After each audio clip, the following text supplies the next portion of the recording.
All right, let's dive right into this explainer and demystify the completely wild, complex web of billions of connected devices that make up the Internet of Things. If you've ever found yourself wondering how on earth your smart thermostat talks to your phone, or how entire cities are optimizing their traffic in real time, well, you are in the exact right place. Today, we're going to unpack the architectural blueprint that literally makes all of this possible. So, to start us off, what exactly is the Internet of Things, or IoT? Well, simply put, it is a massive, invisible framework. Everyday physical objects, the things, are embedded with electronics and sensors so they can actively collect and exchange data. We are talking about billions of smart objects communicating through internet protocols to seamlessly bridge our physical and virtual worlds. It's like a giant invisible nervous system covering the globe. Now, there are 5 core features that take a standard, boring network and turn it into the active, intelligent systems we see today. First up, artificial intelligence. That's what makes these devices smart. Second, flexible connectivity, which frees us from traditional, clunky networks. Third, sensors. These act as the crucial bridge, basically pulling the physical world right into the digital one. Fourth, active engagement completely changes how we interact with products on a daily basis. And finally, the use of small devices allows the whole ecosystem to be incredibly precise and, importantly, scalable. Here is our roadmap for today's explainer. We will quickly look at the world of IoT, then go through Layer 1, sensing data, Layer 2, network connectivity, Layer 3, data processing, and Layer 4, user applications. Then we'll wrap up with the challenges of an IoT world.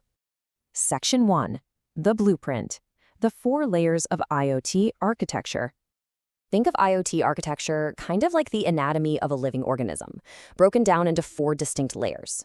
Starting right at the foundation, the sensing layer acts as the senses. Just above that, the network layer is the nervous system, feeding up into the data processing layer, which is essentially the brain. Finally, the application layer represents the physical action, or the interface you interact with. Let's break each of these down step by step. Section 2, Layer 1, Sensing Data, the senses of the ecosystem. All right, so we're starting at the very bottom, and the main purpose here is to grab raw data from the real world. Purpose-built small devices use different sensors to act as the eyes and ears of the network. We have motion sensors that track displacement or rotation. Environmental sensors measure things like light or pressure, which helps devices make autonomous decisions based on their changing surroundings. And then you have position sensors like GPS or digital compasses to fix your exact location. Without this foundational layer, the IoT would literally be completely blind and deaf. Section 3, Layer 2, Network Connectivity, the nervous system of IoT. Once we capture that raw data from the environment, it has to go somewhere, right? So this layer acts as the vital communication channel, pushing sensory data upward to other devices or up into cloud servers. Now, you're probably already familiar with Wi-Fi, Bluetooth, and cellular, but IoT relies really heavily on specialized, low-power technologies too, things like Zigbee, Z-Wave, and LoRa, to efficiently transmit data over varying distances. And the devices utilizing these networks generally fall into 3 big buckets: consumer, enterprise, and industrial. At home, you've got consumer tech like smart TVs or wearables. Over in an enterprise setting, imagine conference room sensors that automatically dim the lights for you the second a presentation starts. And on the industrial side, we see heavy-duty applications like massive city traffic monitors. But regardless of their size, they absolutely all rely on Layer 2 to transmit their data. Section 4, Layer 3, Data Processing, the brain of the operation. Now that our data has hitched a ride through the network layer, it needs a brain to actually make sense of it all. This is where the magic really happens.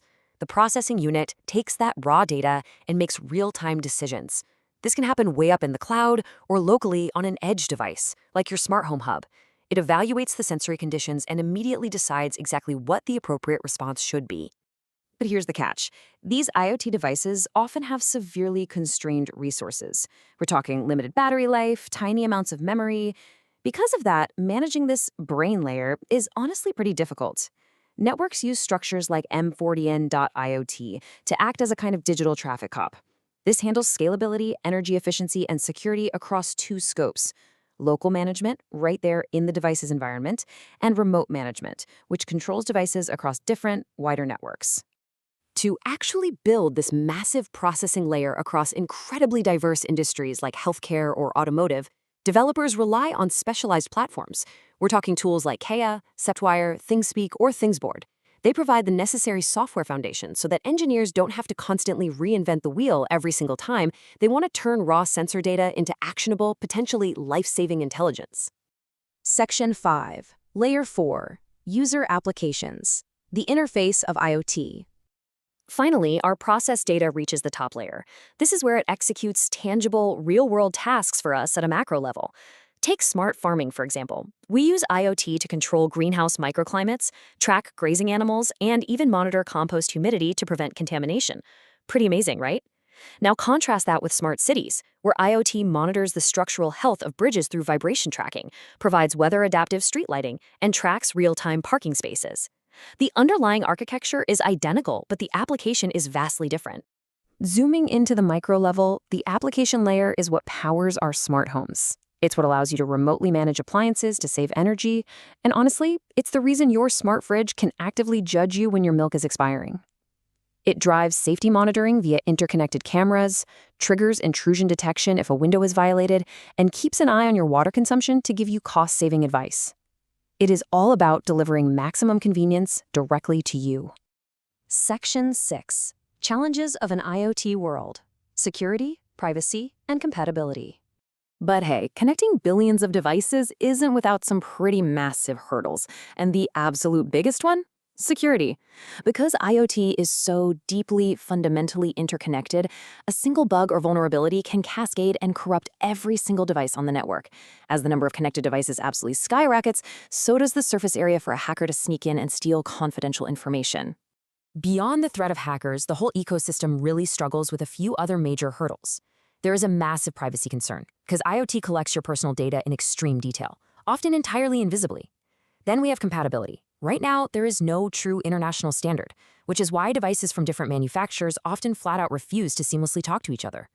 Add to that the sheer complexity of deploying and maintaining these systems and the immense challenge of managing data from potentially millions of enterprise devices. It's a lot to juggle.